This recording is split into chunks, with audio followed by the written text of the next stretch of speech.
Welcome to Heroclix's Heroclix Figure Ratings. Today we have Amazo number 12 from the Justice League Unlimited set.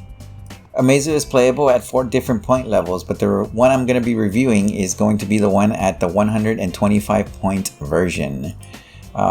This is the one that starts off with 2 12 attacks. Actually 3 12 attacks, I'm sorry. 2 19 defenses. And I'm going to go over all the categories here for Amazo and kind of explain why I gave him the points that I gave him. We'll start with point cost efficiency.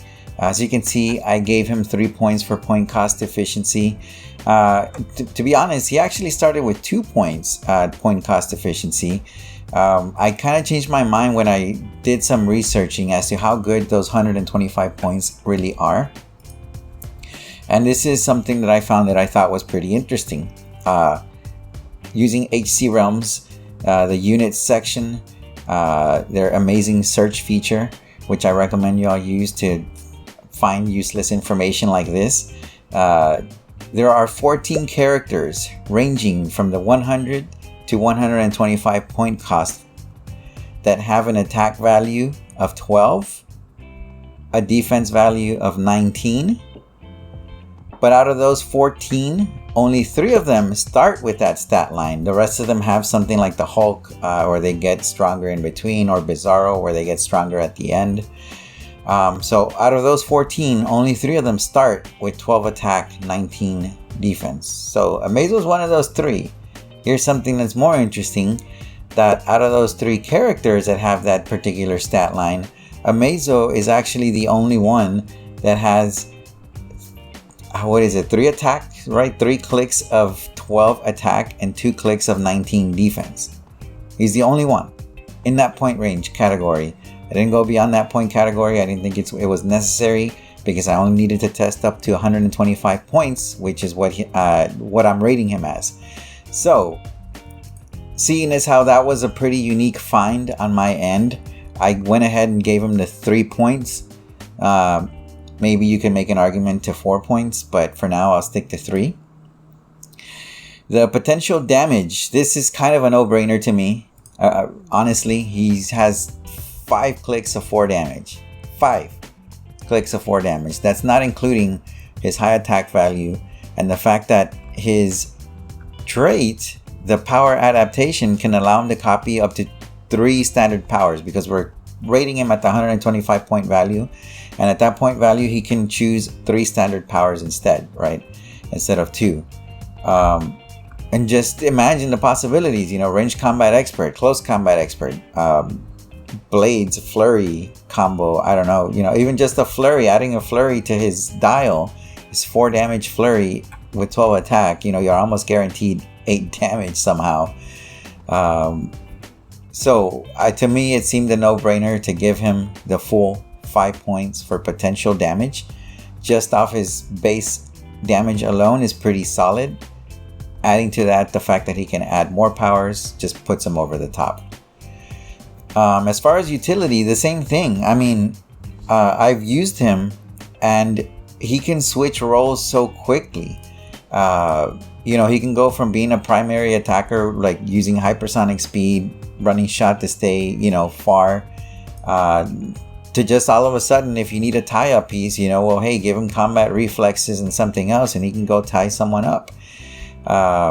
Thanks to his power adaptation trait, which is why I gave him 5 points for utility. He's useful in the battlefield. He can switch roles. He's not relegated to the one role that you assign him to in the beginning. If you need to, he can switch. He took a hit on keywords as well, because out of the 3 keywords he has, only 2 of them are named keywords. And the Injustice League keyword, it has a lot of characters. I think it has like close to 100, if not a little over 100 characters, which is pretty solid to build theme teams out of.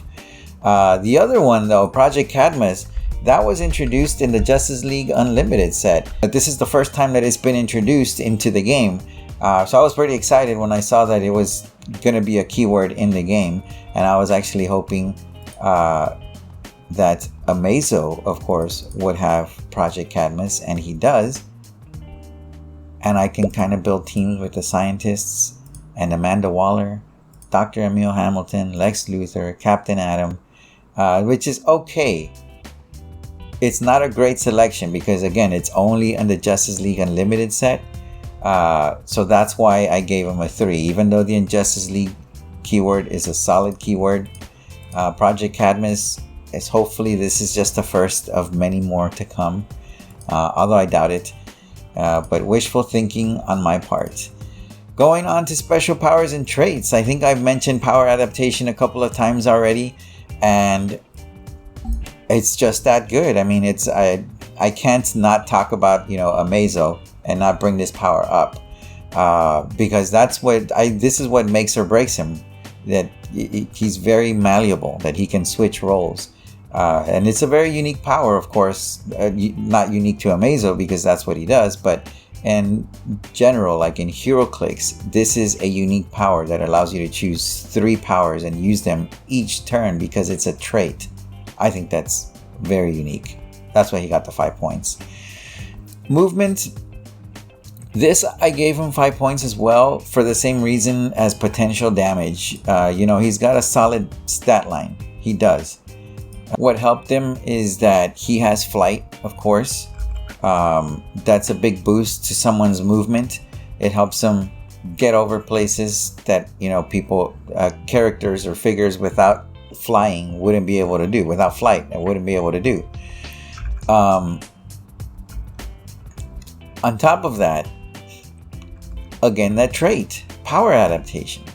You can choose hypersonic speed, phasing if he needs to get somewhere, plasticity to tie someone up. It's kind of like all of those things help him get around. Plasticity to break away. I think that's what I meant to say. So I still gave him the full 5 points because of all the other reasons. It's just, I think sometimes being able to do more things in a game, like more stuff and more interactions in Heroclix, I think it increases your chances of winning. I really think it does. The more choices, the more options you have, the more you can get out of certain situations. And that's what I like about this Amazo. And last, of course, is survivability. On top of being able to take any defensive power you feel is best for him at that situation, at that turn, he also has the invincible android body, which is why he got the full 5 points here for survivability, which, just to read it off the card, it says Amazo takes a maximum of 1 damage when attacked by a character that can use a power other than willpower that Amazo can use. Okay, so it says he can't be healed, equipped, or chosen for Mastermind, which is fine because at 125 points at a standard 300-point game, you want to spend those points and actually be able to move around and attack with that character. So it's not a big loss that he can't be healed, equipped, or chosen for Mastermind, because him taking a maximum of 1 damage, as long as he shares a power with that character besides willpower, he'll still only take a maximum of 1 damage. It's kind of like a boosted invincible, right? Which brings us to Amazo's figure rating. His final figure rating, if you haven't already cheated and done the math yourself, is an 8.9, which is actually really good. As you can see, he only missed 4 particular points, 2 in point efficiency and 2 in keywords. And that's about it for Amazo. I do want to thank you all for continuing to watch and subscribe and like my videos. As you can see, I've kind of boosted the quality in some of these videos and in the videos going forward. That's thanks to you continuing to subscribe and like these videos, and feel free to interact with me, leaving a comment below or reach out to me on social media at CasualClicksin on Twitter or Instagram. As always, thank you so much for watching.